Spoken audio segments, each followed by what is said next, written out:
जय श्री गणेश दोस्तों, सुनहरी संस्कृति चैनल पर आपका एक बार फिर से स्वागत है।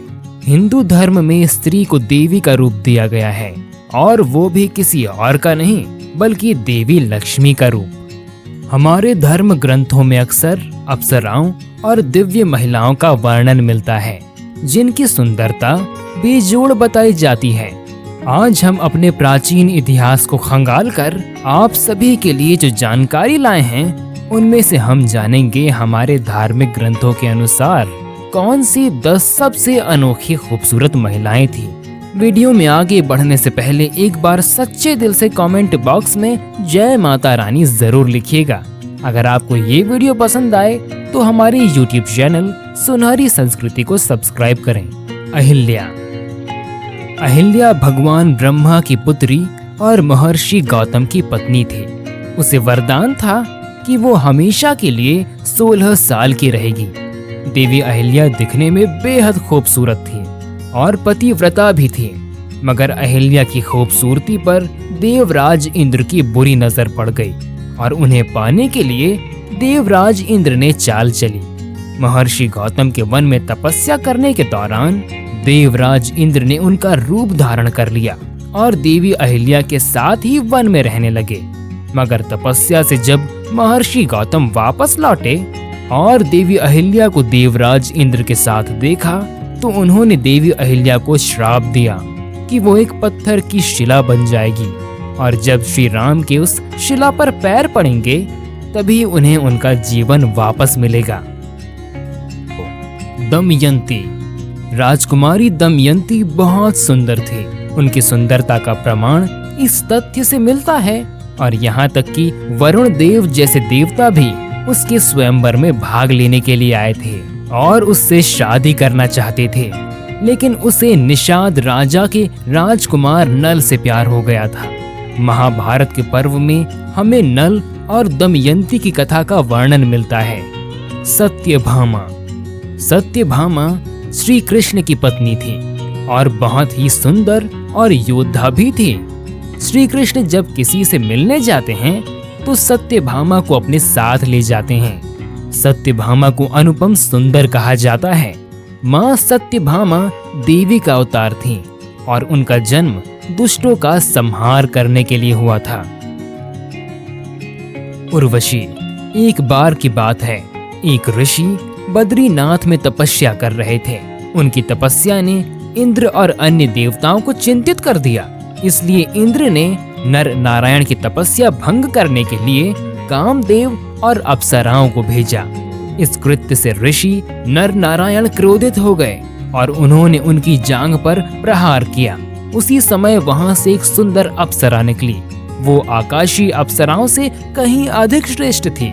यह देखकर देवराज इंद्र और क्रोध से भर गया और उसने नारायण से क्षमा मांगी। नारायण जी ने इंद्र को क्षमा करते हुए अप्सरा को इंद्र के साथ वरदान स्वरूप भेजा। ऋषि की जांघ यानी गुरु से उत्पन्न होने के कारण उन्हें उर्वशी कहा गया।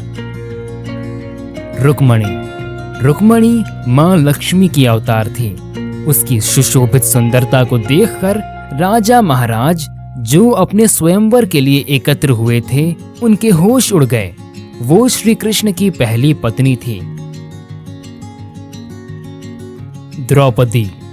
महाभारत आदि पर्व अध्याय 167 के अनुसार जब पुत्र प्राप्ति के लिए यज्ञ किया गया तो यज्ञ की वेदी से एक कुंवारी कन्या भी प्रकट हुई जिसका नाम द्रौपदी था। द्रौपदी पांचाल देश के राजा द्रुपद की कन्या थी। द्रौपदी एक दिव्य कन्या थी जिसका जन्म अग्निकुंड से हुआ था। द्रौपदी एक युवा कन्या के रूप में अग्निवेदी से प्रकट हुई थी। उसके शरीर की चमक काली थी।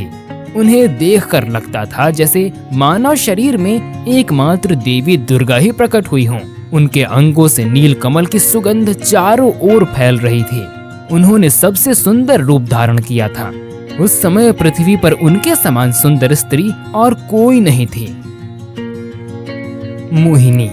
समुद्र मंथन के दौरान निकले अमृत कलश को पाने के लिए जब दैत्य और देवताओं में लड़ाई हो रही थी तब भगवान विष्णु को दैत्यों को चकमा देने के लिए एक विचार आया और वो स्वयं ही खूबसूरत महिला का रूप धारण कर समुद्र से प्रकट हो गए। भगवान विष्णु के इस स्त्री रूप को पुराणों में मोहिनी के नाम से जाना जाता है। पुराणों में लिखी कहानी के अनुसार इतनी खूबसूरत महिला को देखकर दैत्य कलश को भूल गए और मोहिनी के रूप को निहारने लगे। कहा जाता है कि मोहिनी जैसा सुंदर स्वरूप आज तक किसी भी महिला का न हो सका है। आज भी खूबसूरती की जब बात होती है तो मोहिनी की उपमा दी जाती है। माता सीता। रावण का सर्वनाश करने के लिए पैदा हुई सीता एक अद्वितीय सौंदर्य थी। वाल्मीकि रामायण के अरण्यकांड सर्ग 46 के अनुसार जब रावण ने माता सीता को अपनी कुटिया में देखा तो उन्होंने कहा कि देवी, आप सोने से चमकते कमल के दिव्य फूल के स्वरूप में हैं। ऐसा लगता है कि आप स्वयं देवी लक्ष्मी हैं या कोई अप्सरा। आपके शरीर की दिव्य सुंदरता बेजोड़ है। मैंने इस धरती पर आप जैसी अद्भुत सुंदरता कभी नहीं देखी। लक्ष्मी।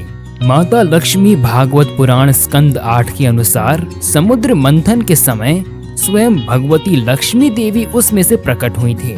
10 दिशाएं उनकी बिजली जैसी चमक से जगमगा उठी। उनकी सुंदरता और महिमा के साथ सभी की सभी, क्या देवता क्या मानव, सभी ने कहा कि हमें इसे प्राप्त करना चाहिए। लेकिन वहां सोचकर अंत में श्री लक्ष्मी जी ने भगवान श्री विष्णु जी का ही वर्णन किया और भगवान श्री हरि विष्णु जी ने माता लक्ष्मी जी को अपने सीने में हमेशा के लिए निवास करने का स्थान दिया।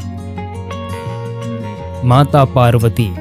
माँ दुर्गा, माँ त्रिपुर सुंदरी देवी पार्वती सौंदर्य आदि शक्ति की अवतार हैं। वहीं त्रिपुर सुंदरी तीनों लोकों में सबसे सुंदर हैं। स्वयं को सभी सांसारिक सुखों से दूर रखने वाले महादेव माता को देखकर मंत्र मुग्ध हो जाते हैं। ऐसी है देवी पार्वती की आभा। श्री ललिता सहस्त्र नाम में देवी पार्वती का दिव्य वर्णन मिलता है। तिलोत्मा। कभी कभी किसी महिला की खूबसूरती को देखकर हम कह उठते हैं कि उसे तो भगवान ने फुर्सत में बनाया है, मगर वास्तव में एक ऐसी महिला थी जिसे सचमुच भगवान ब्रह्मा ने दुनिया भर की खूबसूरती से तिल तिल सुंदरता इकट्ठा कर बनाया था। इस महिला का नाम तिलोत्मा था और ये स्वर्ग की एक अप्सरा थी। तिलोत्मा से जुड़ी एक कहानी के अनुसार भगवान ब्रह्मा ने 2 असुर भाइयों का आपसी भाईचारा तोड़ने के लिए एक खूबसूरत अप्सरा के रूप में तिलोत्मा को बनाया था। दरअसल पृथ्वी पर सुंद उपसुंद नाम के 2 असुरों ने तहलका मचा रखा था। दोनों भाई हमेशा एक दूसरे के साथ रहते थे और साथ में उनकी शक्ति इतनी बढ़ जाती थी कि उन्हें कोई हरा नहीं पाता था। ब्रह्मा जी ने तिलोत्मा को पृथ्वी पर भेजा ताकि वो अपनी खूबसूरती से दोनों भाइयों के बीच फूट डाल दे और ऐसा वास्तव में हुआ भी।